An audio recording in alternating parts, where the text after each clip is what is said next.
everyone, what's up? This is Vini. Antes de você mandar aquele comentário, Ah, meu Deus, Vinico, por que o vídeo tá em inglês? calma! Fica tranquilo, vai dar tudo certo.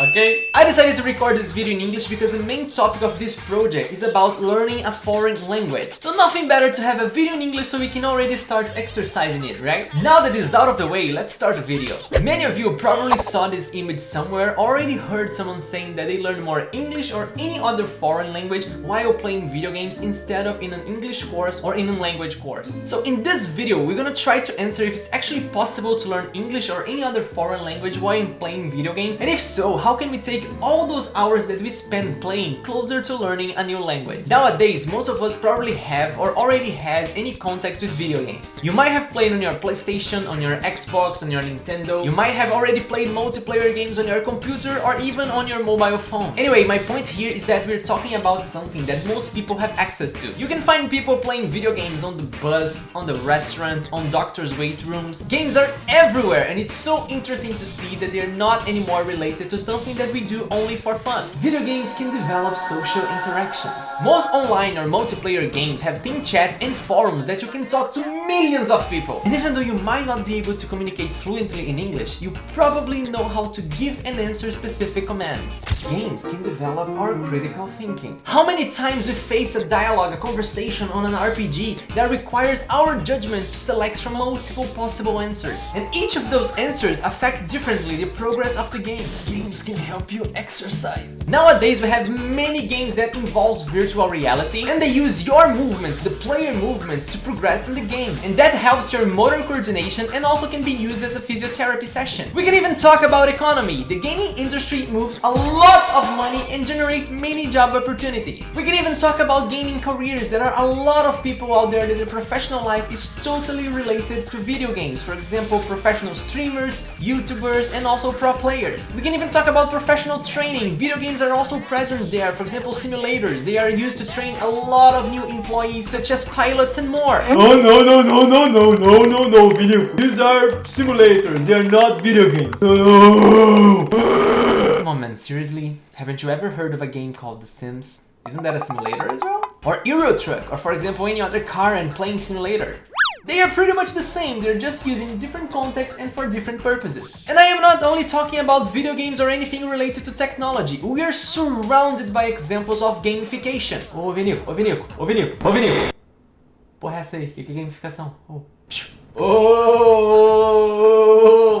Well, I'm glad you asked. Gamification is the use of techniques, mechanisms, and thoughts that are usually orientated to video games to enrich several different contexts to encourage participation and engagement. É uma coisa engraçada, eu achei alguns lugares que traduziam gamificação como ludificação, porém eu acho isso um pouco problemático, não é somente a parte lúdica, enfim, existe, mas...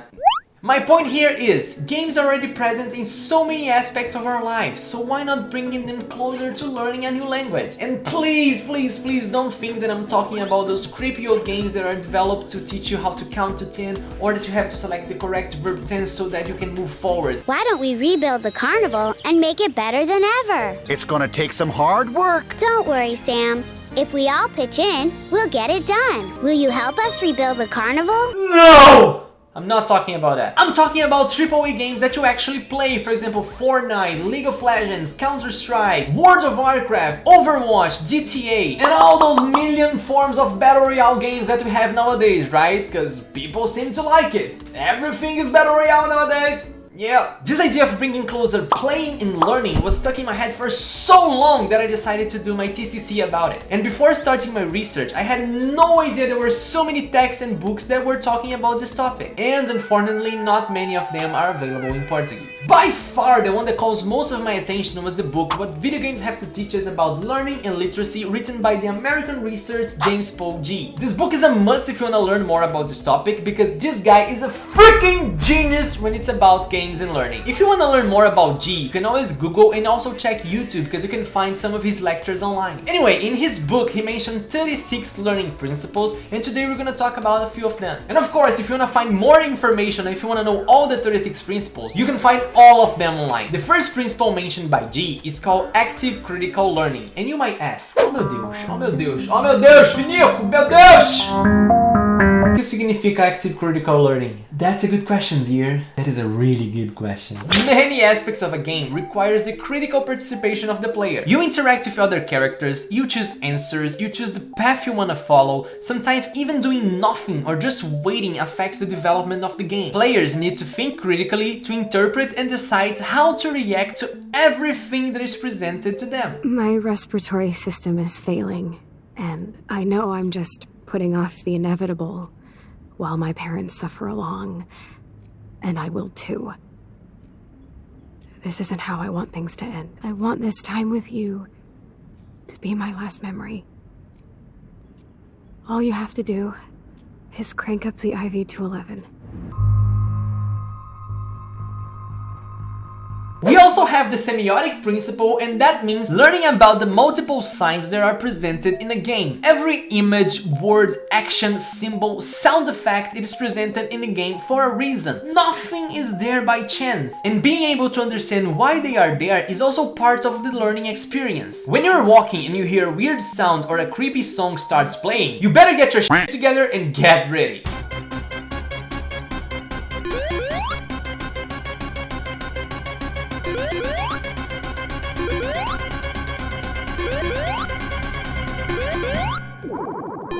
Another way of learning with video games involves the identity principle. Video games most of the time have clear goals and objectives, and players have choices to create and shape new and old identities. Sometimes an event during the game may affect the way you respond to another character. Sometimes new information reveals that the bad guy was actually trying to help you, and that invites you to try a new identity, to become new types of people. And even though we are talking about virtual identities, in a lot of games there are so many customization possibilities that sometimes we can see reflections of players' real-life identities in his or her game character. The achievement principle, and oh my god, this one is one of my favorites because oh boy, that feels good. That sound, yes, that sound that pops up when you defeated that boss or when you found that secret room. Oh my god, that trophy sound, man, is the best feeling in the world. Games are full of rewards, and highlighting achievements become an extra motivation for players. It doesn't matter if you only learn a new gesture or a new word. The achievement principle makes you feel more comfortable and more confident in your skills and in the game. Hey, Uncle Ben. Miss you. Doing my best to make you proud. The practice principle is probably the one that most players will relate to. Games have challenges, and players will have to practice to overcome these challenges. Sometimes it will take a couple minutes, sometimes it will take hours to understand and beat those stages. And trust me, some games are so difficult that the majority of players won't be able to beat it in one try. They will fail quests, they will die, and they will try again. They will keep practicing and playing for hours. Most players will not simply give up. They will keep playing until they are able to finish the game or whatever. And different from other contexts, they don't see this extensive practice as something boring. For example, most players won't give up while facing a hardcore boss or a complex puzzle. And these same people would probably just skip a more difficult question of their English homework instead of trying to answer. No, God! No, God, please, no! No! No! No! Now we have the intuitive knowledge principle, and what the hell does that mean? Sometimes you play a game that you have no idea what is going on. It has so many dialogues that you simply skip, but there's a map on the corner of the screen with a highlighted path. Well, no need of a Sherlock here because you will probably figure it out that you have to follow that path, right? You will eventually figure it out that the map is showing you the way, the blinking X is saying that there is something there. You might don't know why you have to go there, but that thing is calling your attention. It is intuitively communicating that you have to go there. Some other examples can be found, for example, when you pause the game and it shows pause on the screen, or when you want to quit and it shows exit, or even when you want to check the options and you go and click options. Wow! Probably nobody told you what these words mean in your own language, but you figured it out while playing.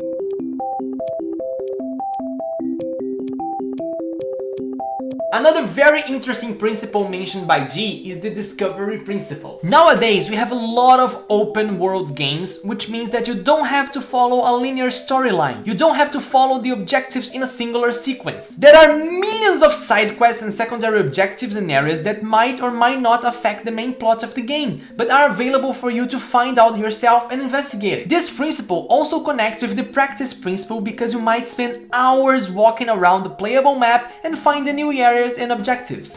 You know I'm not one to promote conspiracy theories. Except ones I think are worthy of further discussion, like this one. I've heard reports hovering around radio towers. Finally, we have the transfer principle. All the skills and abilities you learn in the beginning of the game can be reused during the game. Everything you learn while playing is not thrown away after you beat the game. You carry them with you. I mean, you know, right? How many arcade games use the Hadouken command to do like the special moves?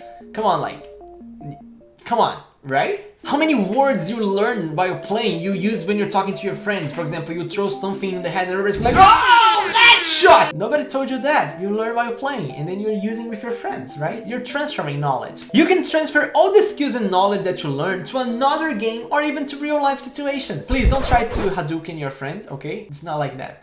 There's no magic. Yet.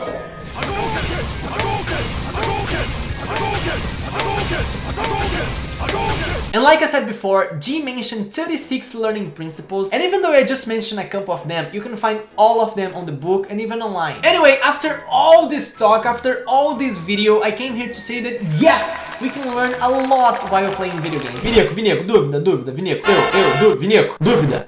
Dá pra ficar fluente jogando videogame? Well, it depends. I believe it will depend on your practice, in your effort. Some people might do it. But don't get me wrong, I really don't think video games teach better than teachers or schools or anything. They teach us a lot, yes they do, but the best scenario for me is not the one that wants to substitute the other, but the one that they complement each other, they help each other. We have so many different teaching methods and approaches that maybe gaming will be the one that brings closer that student that is struggling, or that student that has some doubts, or even that student that is like lazy. It's a way of bringing them closer to the subject, closer to learning. Why not? It happened to me, like I decided to learn English because of video games, and I decided to keep studying because of that. It all started when I was a kid and I wanted so bad to understand everything that was happening in Ocarina of Time. Come on, man.